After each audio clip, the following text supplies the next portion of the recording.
여러분 안녕하세요. 12번째 시간입니다. 오늘은 출애굽기 3장과 4장을 함께 읽어보려고 하고요. 부르심과 거부와 그리고 동행, 이 주제를 가지고 모세의 이야기를 함께 생각해 보려고 합니다. 오늘 본문으로 들어가기 전에 우리 함께 생각해 볼 주제가 하나 있습니다. 나의 신을 벗어야 할 장소. 모세에게 광야는 도망치는 곳이었고 실패의 장소였잖아요. 그런데 하나님은 바로 그 실패의 땅에서 모세를 부르십니다. 그래서 이런 생각을 해보게 되는데, 우리가 지금 있는 곳, 여러분이 지금 계신 곳, 혹은 가장 피하고 싶은 어떤 자리가 어쩌면 하나님을 만날 거룩한 땅일지도 모르겠다는 생각이 들어요. 그래서 우리가 지금, 여러분이 지금 발에서 벗어 던져야 될 불안의 신발이라든지 고집의 신발은 무엇인지 한번 기록해 보면서 오늘 본문으로 들어가 보면 좋겠다는 생각이 들었습니다. 한번 적어보시죠. 네. 실제로 마음속에 떠올리는 거하고 펜을 들어서 글씨를 쓰는 거하고는 좀 차이가 있는 것 같더라고요. 가능하시다면 한번 적어보시고 생각해보시고 그러실 수 있으면 좋겠습니다.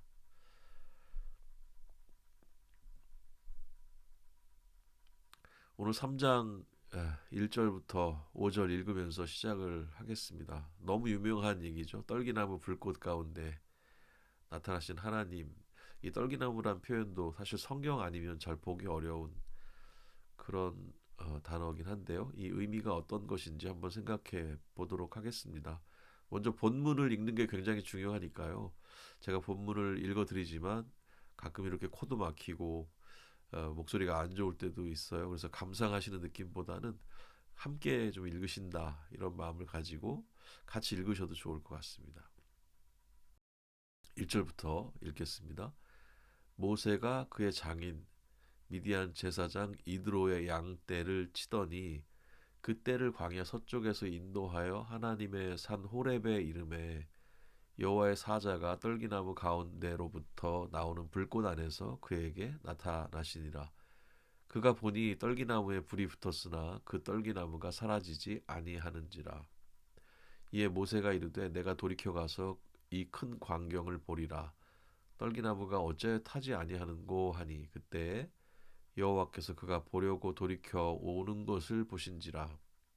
하나님이 떨기나무 가운데서 그를 불러 이르시되 모세야 모세야 하시매 그가 이르되 내가 여기 있나이다. 하나님 이르시되 이리로 가까이 오지 말라. 네가 선 곳은 거룩한 땅이니 네 발에서 신을 벗으라.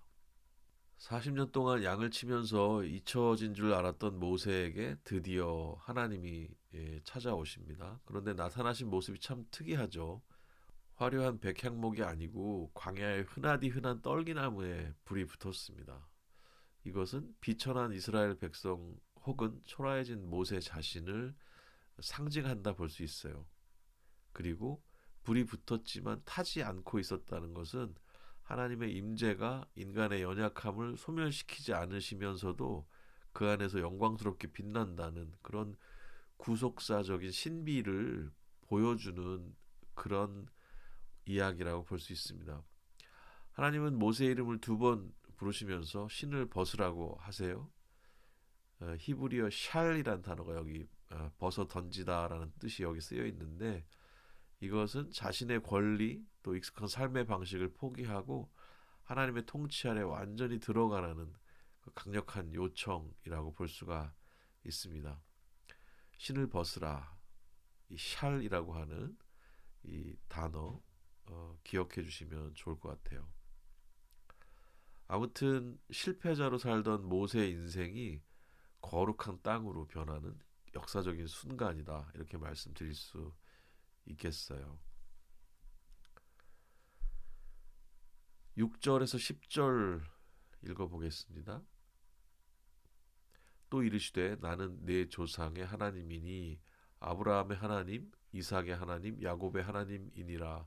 모세가 하나님 배웁기를 두려워하여 얼굴을 가리매 여호와께서 이르시되 내가 애굽에 있는 내 백성의 고통을 분명히 보고 그들이 그들의 감독자로 말미암아 부르짖음을 듣고 그 근심을 알고 내가 내려가서 그들을 애굽인의 손에서 건져내고 그들을 그 땅에서 인도하여 아름답고 광활한 땅, 젖과 꿀이 흐르는 땅, 곧 가나안 족속, 헷 족속, 아모리 족속, 브리스 족속, 히위 족속, 여부스 족속의 지방에 데려가려 하노라.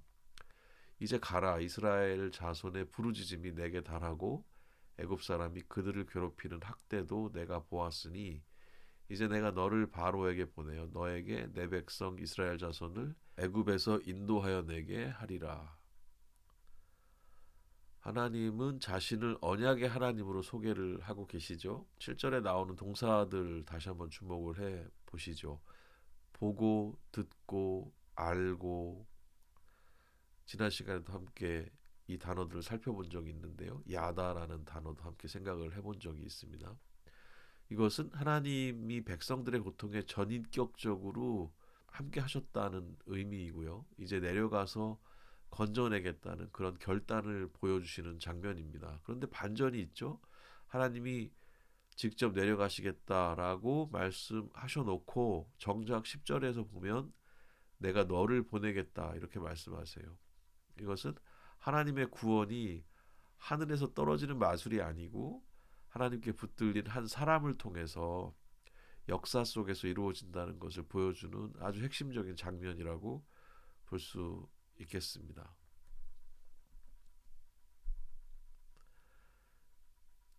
11절에서 15절 같이 읽어보겠습니다.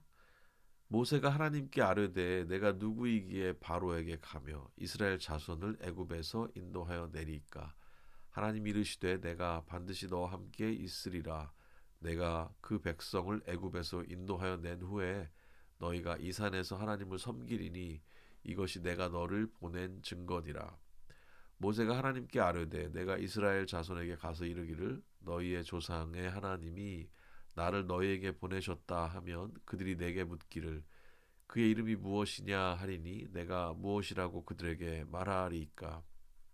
하나님이 모세에게 이르시되 나는 스스로 있는 자이니라. 또 이르시되 너는 이스라엘 자손에게 이같이 이르기를 스스로 있는 자가 나를 너희에게 보내셨다 하라. 하나님이 또 모세에게 이르시되 너는 이스라엘 자손에게 이같이 이르기를 너희 조상의 하나님 여호와 곧 아브라함의 하나님 이삭의 하나님 야곱의 하나님께서 나를 너희에게 보내셨다 하라. 이는 나의 영원한 이름이요 대대로 기억할 나의 칭혼이라. 모세가 당황해서 묻습니다. 내가 누구간데 감히 가겠습니까? 40년 전의 혈기가 보이지 않습니다. 그렇죠? 이때 하나님은 모세의 자격이 아니라 하나님이 동행하시겠다는 약속을 하세요. 그리고 그 유명한 이름을 계시하시죠. 나는 스스로 있는 자 이렇게 에흐예 아쉐르 에흐예 이렇게 발음을 하는데요.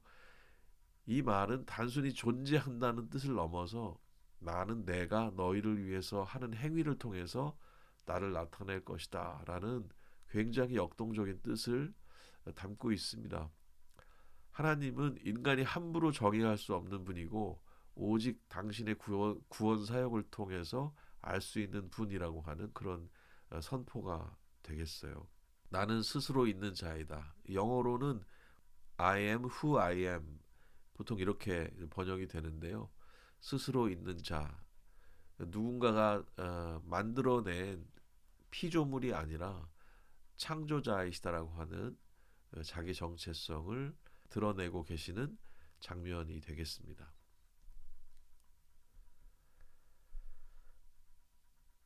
16절에서 22절 말씀 보겠는데요. 장차 일어날 일들에 대한 예고가 되겠습니다. 너는 가서 이스라엘 장로들을 모으고 그들에게 이르기를 여호와 너희 조상의 하나님 곧 아브라함과 이삭과 야곱의 하나님이 내게 나타나 이르시되 내가 너희를 돌보아 너희가 애굽에서 당한 일을 확실히 보았노라. 내가 말하였거니와 내가 너희를 애굽의 고난 중에서 인도하여 내어 젖과 꿀이 흐르는 땅 곧 가나안 족속 헷 족속 아모리 족속 브리스 족속 히위 족속 여부스 족속의 땅으로 올라가게 하리라 하셨다 하면 그들이 내 말을 들으리니 너는 그들의 장로들과 함께 애굽 왕에게 이르기를 히브리 사람의 하나님 여호와께서 우리에게 임하셨은즉 우리가 우리 하나님 여호와께 제사를 드리려 하오니 사흘길쯤 광야로 가도록 허락하소서 하라. 이어지는 내용입니다. 내가 아노니 강한 손으로 치기 전에는 애굽 왕이 가도록 허락하지 아니하다가 내가 내 손을 들어 애굽 중에 여러 가지 이적으로 그 나라를 친 후에야 그가 너희를 보내리라. 내가 애굽 사람으로 이 백성에게 은혜를 입히게 할지라. 너희가 나갈 때에 빈손으로 가지 아니하리니 여인들은 모두 그 이웃 사람과 및 자기 집에 거류하는 여인에게 은폐물과 금폐물과 의복을 구하여 너희의 자녀를 꾸미라. 너희는 애굽 사람들의 물품을 취하리라. 예, 이 주제로 장차 일어날 일들에 대한 예고라는 주제로 본문 내용 단락이 조금 길어서 A, B로 이렇게 나누어 봤습니다. 하나님은 앞으로 일어날 일을 상세히 알려주고 계시죠. 장로들은 믿겠지만 바로는 쉽게 놓아주지 않을 거라는 현실적인 예고도 여기서 하고 계십니다. 여기 22절에 애굽의 물품을 취한다라는 표현이 있었잖아요. 이 말씀 한번 보시죠. 애굽 사람들의 물품을 취하리라. 이 표현은 탈취를 한다는 얘기인가요? 그렇지 않죠. 노예 생활에 대한 정당한 보상이자 또 전쟁에서 승리한 군대가 전리품을 취하듯이 마땅한 어떤 보응으로 이제 이해할 수 있는 그런 내용입니다. 이것은 이스라엘이 도망치는 노예가 아니고 승리한 하나님의 군대로 나갈 것이라는 그런 선언인데요. 이 내용 또한 구속사적인 의미, 하나님께서 구원을 이루어 가시는 그 장면 중에 하나라고 볼 수 있을 것 같습니다. 이제 세 가지 표징과 모세 거절에 관련한 부분인데요. 9절이나 되다 보니까 이것도 A, B로 나누어서 기록을 해놓았습니다. 같이 읽고 좀 의미를 짚어보도록 하겠습니다. 오늘따라 제가 코가 많이 막히네요. 알러지가 좀 심해서 그런지 양해를 부탁드리겠습니다. 모세가 대답하여 이르되 그러나 그들이 나를 믿지 아니하며 내 말을 듣지 아니하고 이르기를 여호와께서 네게 나타나지 아니하셨다 하리이다. 여호와께서 그에게 이르시되 네 손에 있는 것이 무엇이냐 그가 이르되 지팡이니이다. 여호와께서 이르시되 그것을 땅에 던지라 하시매 곧 땅에 던지니 그것이 뱀이 된지라. 모세가 뱀 앞에서 피하매 여호와께서 모세에게 이르시되 네 손을 내밀어 그 꼬리를 잡으라. 그가 손을 내밀어 그것을 잡으니 그의 손에서 지팡이가 된지라. 이는 그들에게 그들의 조상의 하나님 곧 아브라함의 하나님 이삭의 하나님 야곱의 하나님 여호와가 네게 나타난 줄을 믿게 하려 함이라 하시고 여호와께서 또 그에게 이르시되 내 손을 품에 넣으라 하시매 그가 손을 품에 넣었다가 내어보니 그의 손에 나병이 생겨 눈같이 된지라. 이르시되 내 손을 다시 품에 넣으라 하시매 그가 다시 손을 품에 넣었다가 내어보니 그의 손이 본래 살로 되돌아왔더라. 여호와께서 이르시되 만일 그들이 너를 믿지 아니하며 그 처음 표적의 표징을 받지 아니하여도 나중 표적의 표징은 믿으리라. 그들이 이 두 이적을 믿지 아니하며 네 말을 듣지 아니하거든 너는 나일 강물을 조금 떠다가 땅에 부으라. 네가 떠온 나일 강물이 땅에서 피가 되리라. 모세는 여전히 못 믿겠다고 버팁니다. 그들이 나를 안 믿으면 어쩌죠? 하나님은 세 가지 표징을 주시죠. 지팡이가 뱀이 되고 또 손에 나병이 생겼다가 낫고 또 물이 피가 되는 이적을 보여주십니다. 여기서 지팡이는 모세의 생업이자 권위를 뜻하는데 그것이 뱀으로 변했다가 다시 잡히는 이것은 바로의 권세가 하나님의 손바닥 안에 있음을 보여주는 그런 강력한 메시지라고 할 수 있습니다. 하나님은 모세의 평범한 일상의 도구를 구원의 도구로 바꾸어 주고 계십니다. 예, 이제 4장 10절에서 17절까지 말씀인데요. 이 부분도 두 페이지에 나눠서 읽어보도록 하겠습니다. 모세가 여호와께 아뢰되 오 주여 나는 본래 말을 잘하지 못하는 자니이다. 주께서 주의 종에게 명령하신 후에도 역시 그러하니 나는 입이 뻣뻣하고 혀가 둔한 자니이다. 여호와께서 그에게 이르시되 누가 사람의 입을 지었느냐 누가 말 못하는 자나 못 듣는 자나 눈 밝은 자나 맹인이 되게 하였느냐 나 여호와가 아니냐 이제 가라 내가 네 입과 함께 있어서 할 말을 가르치리라. 모세가 이르되 오 주여 보낼 만한 자를 보내소서. 여호와께서 모세를 향하여 노하여 이르시되 레위 사람 네 형 아론이 있지 아니하냐 그가 말 잘하는 것을 내가 아노라. 그가 너를 맞으러 나오나니 그가 너를 볼 때에 그의 마음에 기쁨이 있을 것이라. 너는 그에게 말하고 그의 입에 할 말을 주라. 내가 내 입과 그의 입에 함께 있어서 너희들이 행할 일을 가르치리라. 그가 너를 대신하여 백성에게 말할 것이니 그는 내 입을 대신할 것이요 너는 그에게 하나님같이 되리라. 너는 이 지팡이를 손에 잡고 이것으로 이적을 행할지니라. 10절에서 17절까지 함께 읽었습니다. 그런데도 모세의 변명은 계속되고 있었어요. 나는 입이 뻣뻣하고 혀가 둔합니다. 하나님께서는 창조주의 권위로 말씀을 하시죠. 입을 만든 자가 누구냐. 그런데도 모세가 보낼 만한 자를 보내소서라고 끝까지 거절합니다. 하나님이 화를 내시죠. 이거는 모세를 버리겠다는 뜻이 아니라 그의 불신을 깨뜨리시는 강력한 사랑의 반응이라고 할 수 있습니다. 결국 대변인 격인 아론을 붙여주시고 하나님의 지팡이를 들려서 보내시죠. 구원은 모세의 달변이 아니고 하나님의 능력으로 되는 것임을 모세가 처절하게 깨닫고 있는 중이라고 볼 수 있을 것 같습니다.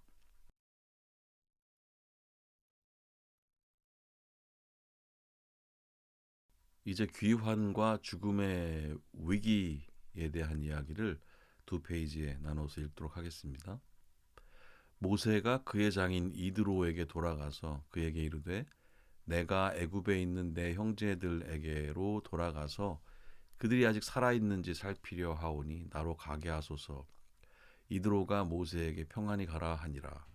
여호와께서 미디안에서 모세에게 이르시되 애굽으로 돌아가라. 네 목숨을 노리던 자가 다 죽었느니라. 모세가 그의 아내와 아들들을 나귀에 태우고 애굽으로 돌아가는데 모세가 하나님의 지팡이를 손에 잡았더라. 여호와께서 모세에게 이르시되 네가 애굽으로 돌아가거든 내가 네 손에 준 이적을 바로 앞에서 다 행하라. 그러나 내가 그의 마음을 완악하게 한즉 그가 백성을 보내주지 아니하리니 너는 바로에게 이르기를 여호와의 말씀에 이스라엘은 내 아들 내 장자라. 내가 네게 이르기를 내 아들을 보내주어 나를 섬기게 하라 하여도 내가 보내주기를 거절하니 내가 네 아들 네 장자를 죽이리라 하셨다 하라 하시니라. 모세가 길을 가다가 숙소에 있을 때에 여호와께서 그를 만나사 그를 죽이려 하신지라. 십보라가 돌칼을 가져다가 그의 아들의 포피를 베어 그의 발에 갖다 대며 이르되 당신은 참으로 내게 피난편이로다 하니 여호와께서 그를 놓아 주시니라. 그때 십보라가 피난편이라 함은 할례 때문이었더라. 18절에서 26절까지 함께 읽었습니다. 간략하게 이 내용을 좀 요약해 본다면 애굽으로 돌아가는 길에 아주 당혹스러운 사건이 이제 터지게 되죠. 하나님이 갑자기 모세를 죽이려고 하세요. 왜 그런 걸까요? 사명자가 정작 자신의 가정에서 하나님의 언약의 징표 할례를 소홀하게 했기 때문입니다. 남을 구원하기 전에 먼저 언약의 질서 안에 바로 서야 한다는 사실을 여기서 알려주고 있어요. 아내 십보라의 재치 있는 행동으로 인해서 모세는 살아나게 됩니다. 아내 이름은 십보라고 지난번 우리가 함께 읽었던 그 산파의 이름 중에 십브라가 있었죠. 가끔 이게 좀 헷갈리긴 하더라고요. 이 구분을 좀 하시면 좋을 것 같습니다.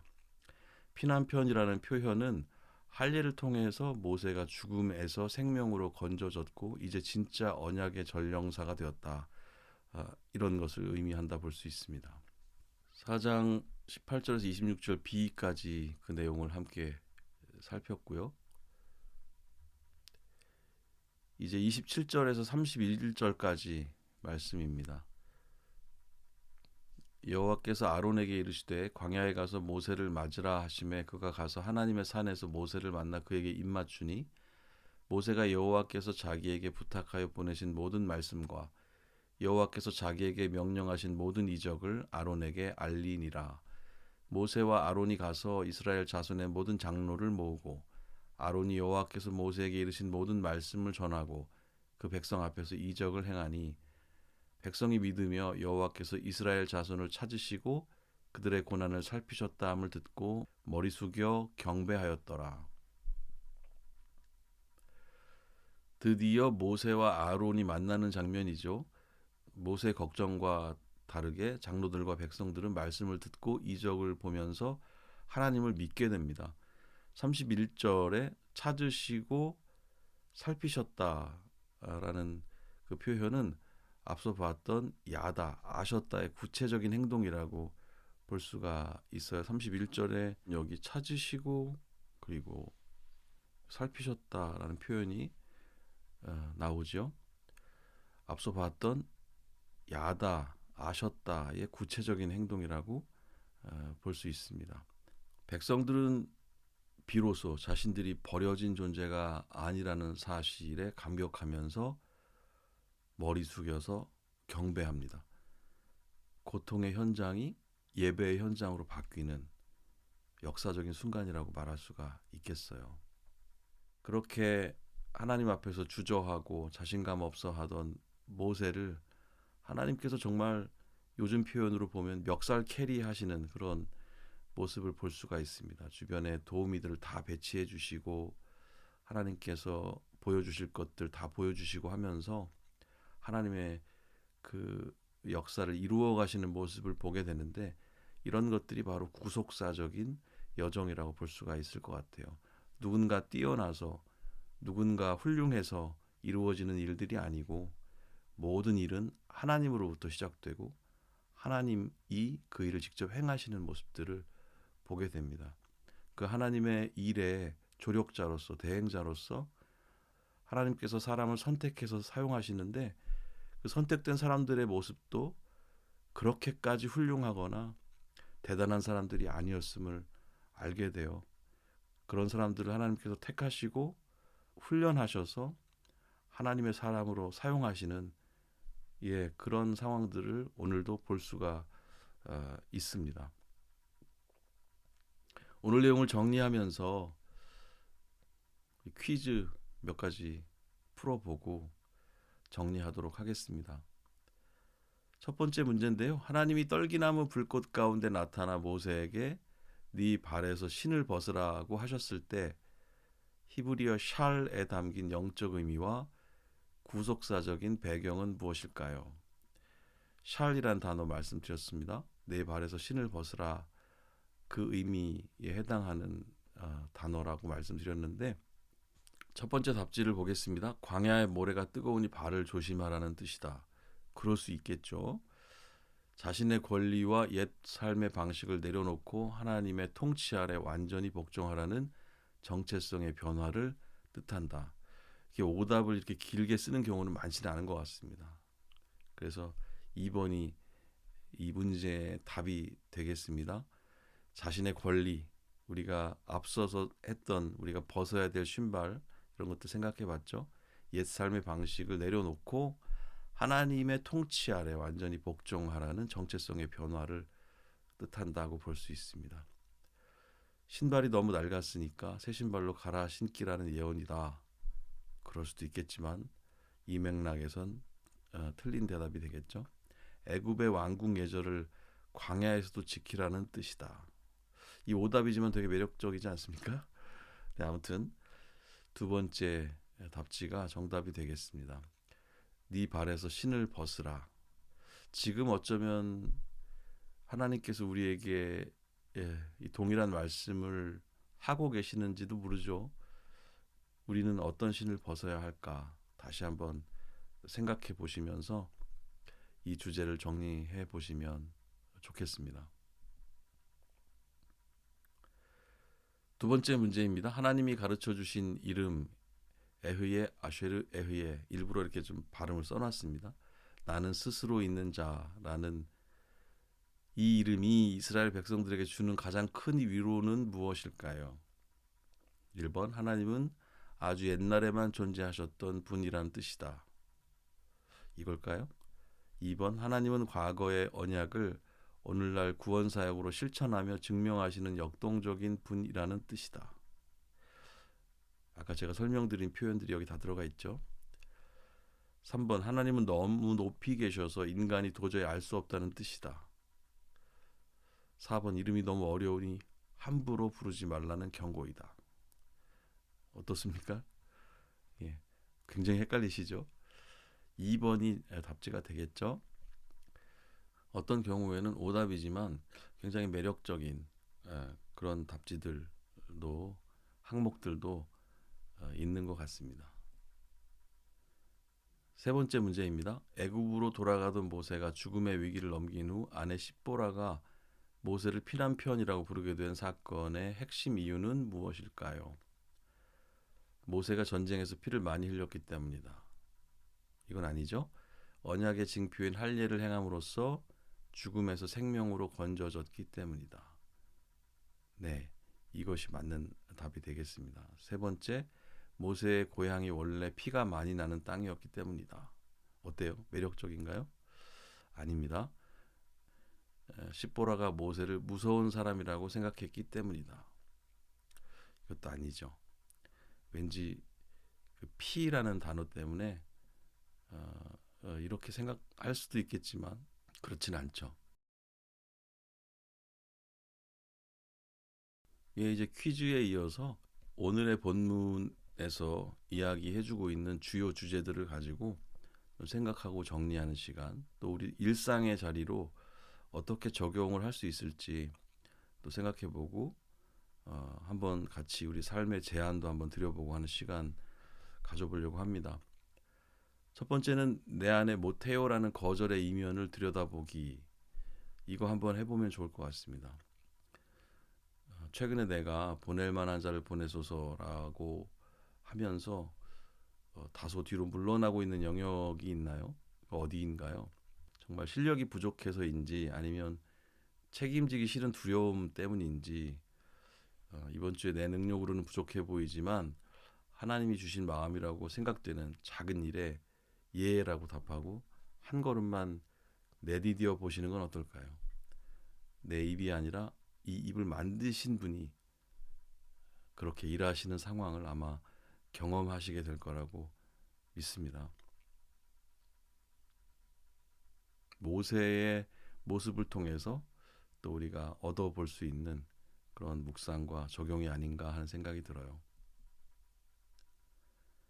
두 번째는 손에 든 지팡이를 던지는 용기에 대해서 같이 한번 생각해 보면 좋겠습니다. 내가 너무 익숙해서 하나님보다 더 의지하고 있는 나만의 지팡이가 있을까요? 그건 무엇일까요? 뭐 대표적으로 돈이 있을 수 있고 또 경험도 그럴 수 있고 인맥도 있을 수 있고 또 나만의 고집 이런 것도 있을 수 있겠죠.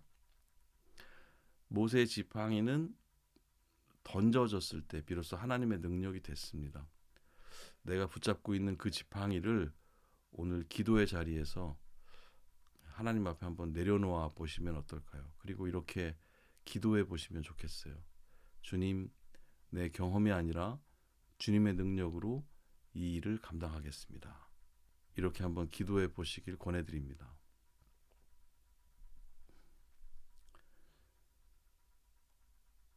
세 번째입니다. 신발을 벗어야 할 나의 호렙산 찾기. 한번 이것도 해봤으면 좋겠는데요.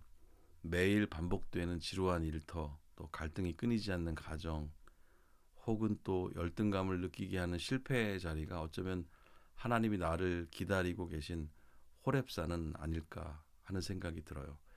오늘 내가 서 있는 가장 일상적인 자리에서 신을 벗는 마음으로 이렇게 짧게 기도해 보시면 좋겠습니다. 주님, 이 비천한 떨기나무 같은 제 삶에 주님의 불꽃을 피워주세요. 이렇게 꼭 기도해 보시고 생각해 보시고 하나님께서 내 일상을 통해서 일하시는 것들을 한번 경험해 보시기를 소망하고 또 그렇게 제안 드립니다.